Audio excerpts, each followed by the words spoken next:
نحمده ونصلي على رسوله الكريم اما بعد فاعوذ باللہ من الشیطان الرجیم بسم اللہ الرحمن الرحیم رب اشرح لی صدری ویسر لی امری واحلل عقدۃ من لسانی یفقہوا قولی۔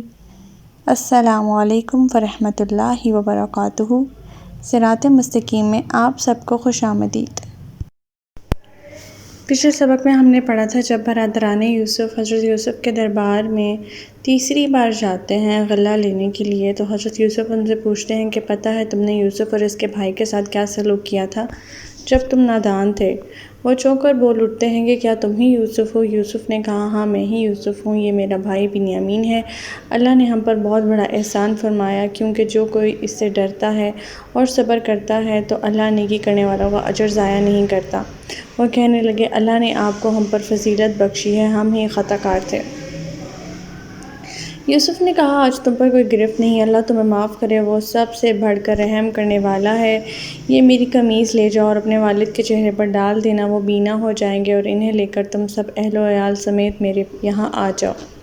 جب یہ قافلہ مصر سے روانہ ہوا تو اس وقت ان کے باپ یعقوب نے کہا اگر تم مجھے یہ نہ کہو کہ بڈھا سٹیا گیا ہے تو حقیقت یہ ہے کہ میں یوسف کی بو محسوس کر رہا ہوں۔ وہ کہنے لگے اللہ کی قسم آپ تو اسی پرانی محبت کے خبط میں پڑے ہوئے ہیں۔ ہمارا آج کا سبق آیت نمبر 96 سے لے کر آیت نمبر 100 تک ہے، تو آج کا سبق شروع کرتے ہیں۔ بسم اللہ الرحمن الرحیم۔ فَلَمَّا أَن جَاءَ الْبَشِيرُ أَلْقَاهُ عَلَى وَجْهِهِ فَارْتَدَّ بَصِيرًا قَالَ أَلَمْ أَقُل لَّكُمْ إِنِّي أَعْلَمُ مِنَ اللَّهِ مَا لَا تَعْلَمُونَ۔ پھر جب خوشخبری لانے والا آ گیا اور اس نے قمیص یعقوب کے چہرے پر ڈالی تو وہ فوراً بینا ہو گئے اور کہنے لگے میں نے تم سے کہا نہ تھا کہ میں اللہ سے وہ کچھ جانتا ہوں جو تم نہیں جانتے۔ یہ خوشخبری دینے والا ان کا بڑا بھائی یہودا تھا۔ یہودا ہی تھا جس نے سیدنا یوسف کو قتل کرنے سے بھائیوں کو روکا تھا اور کہا تھا کہ قتل کی بجائے اسے کسی گمنام کنویں میں ڈال دو۔ نیز یہ یہودا ہی تھا جس نے کہا تھا کہ اب میں واپس جا کر اپنے باپ کو کیا منہ دکھاؤں گا، لہٰذا میں اب یہیں مصر میں رہوں گا۔ اور یہ یہودا ہی تھا جو قافلے سے پہلے سیدنا یوسف کی قمیص لے کر اپنے باپ کے پاس پہنچ گیا تھا۔ آیت نمبر 97 قالوا یا ابانا استغفر لنا ذنوبنا انا كنا خاطئین۔ وہ کہنے لگے ابا جان ہمارے لیے ہمارے گناہوں کی معافی مانگیے، واقعی ہم ہی خطا کار تھے۔ آیت نمبر 98 قال سوف استغفر لكم ربی انہ هو الغفور الرحیم۔ یعقوب نے کہا میں عنقریب اپنے پروردگار سے تمہارے لیے معافی مانگوں گا، وہ یقیناً معاف کر دینے والا اور رحم کرنے والا ہے۔ آیت نمبر 99 فلما دخلوا علی یوسف آوی الیہ ابویہ وقال ادخلوا مصر ان شاء اللہ آمنین۔ پھر جب یہ لوگ یوسف کے پاس پہنچے تو انہوں نے اپنے باپ کو اپنے پاس بٹھایا اور کنبے والوں سے کہا شہر میں چلو، انشاءاللہ امن اور چین سے یہاں رہو گے۔ سیدنا یوسف کا سارا خاندان کنعان سے روانہ ہو کر مصر پہنچا تو سیدنا یوسف بڑے بڑے سلطنت اور فوجی افسران کو ساتھ لے کر اپنے باپ اور اہل خانہ کے استقبال کے لیے نکلے۔ یہ ان کے لیے جشن کا دن تھا، عورتیں مرد بچے سب اس جلوس کو دیکھنے کے لیے اکٹھے ہو گئے تھے اور سارے ملک میں خوشی کی لہر دوڑ گئی۔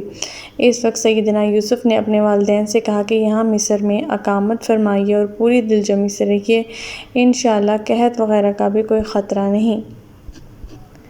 آیت نمبر 100 وَرَفَعَ أَبَوَيْهِ عَلَى الْعَرْشِ وَخَرُّوا لَهُ سُجَّدًا وَقَالَ يَا أَبَتِ هَٰذَا تَأْوِيلُ رُؤْيَايَ مِن قَبْلُ قَدْ جَعَلَهَا رَبِّي حَقًّا وَقَدْ أَحْسَنَ بِي إِذْ أَخْرَجَنِي مِنَ السِّجْنِ وَجَاءَ بِكُم مِّنَ الْبَدْوِ مِن بَعْدِ أَن نَزَغَ الشَّيْطَانُ بَيْنِي وَبَيْنَ إِخْوَتِي إِنَّ رَبِّي لَطِیفٌ لِمَا یَشَاءُ إِنَّهُ هُوَ الْعَلِیمُ الْحَکِیم۔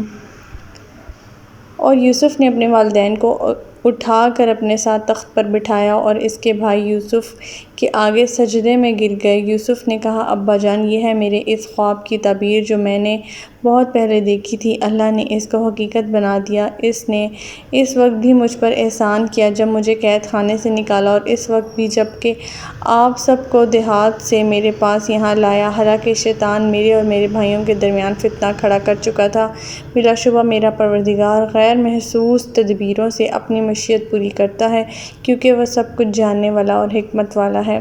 اب کیا ہوتا ہے کہ دوسرے دن سیدنا یوسف علیہ السلام شاہی دربار میں پہنچے تو آپ نے اپنے والدین کو شاہی تخت پر اپنے ساتھ بٹھا لیا، اور یہ والدہ سیدنا یوسف کی کوئی سوتیلی والدہ ہی ہو سکتی ہیں، کیونکہ ان دونوں چھوٹے بھائیوں کی حقیقی والدہ راحیل بنیامین کی پیدائش کے وقت ہی فوت ہو گئی تھیں۔ جب والدین اور برادران یوسف نے سیدنا یوسف کی شان و شوکت دیکھی تو والدین نیچے اترے اور وہ دونوں اور 11 بھائی سب کے سب سیدنا یوسف کے سامنے سجدہ ریز ہو گئے۔ اس سجدے کے تعظیمی سجدہ ہونے میں تو کسی کو اختلاف نہیں، اختلاف اس بات میں آیا کہ اس سجدے کی صورت وہی تھی جس پر شرعاً لفظ سجدے کا اطلاق ہوتا ہے۔